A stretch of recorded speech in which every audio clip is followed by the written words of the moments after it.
বন্ধু, এমন একটা দোয়া আছে যে দোয়াটা তুই পড়লে না, তোর জীবনের সারা জীবনের গুনাহ মাফ হয়ে যাব। কিন্তু দোয়াটা নিয়মিত পাঠ করতে হবে এবং আল্লাহর কাছে দুই হাত দুইরা মাপ চাইতে হইব, তাইলে আল্লাহ তোরা মাফ করে দিব। দোয়াটা হইলো ইন্নাল্লাহা ইয়াগফিরু যুনুবা জামিয়া। অনেক সহজ না দোয়াটা?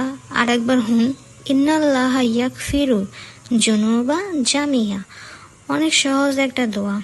এই দোয়াটা পাঠ করিয়া আল্লাহর কাছে দুই হাত তুইলে আল্লাহর কাছে কাইন্দা কাইন্দা মাপ চাবি, অবশ্যই আল্লাহ মাফ করে দিব। আল্লাহ অনেক দয়ালু, আল্লাহ মাফ না করলে আমরা কই যাবো। ইনশাল্লাহ আমি তো এই দোয়া এখন থেকে পাঠ করা শুরু করে দিব, কারণ সকালে ঘুম থেকে ওইটা নামাজ পড়ি না, তাহলে গুণাটা লেখা হয়, কত গুণা লেখা হয়। এই গুণার থেকে মাপ চাইতে হবে না আল্লাহর কাছে। তাহলে এই দোয়াটা আমি নিয়মিত পাঠ করব। আর তার ধন্যবাদ, এবং আপনারা সবাই এই দোয়াটা পাঠ করেন।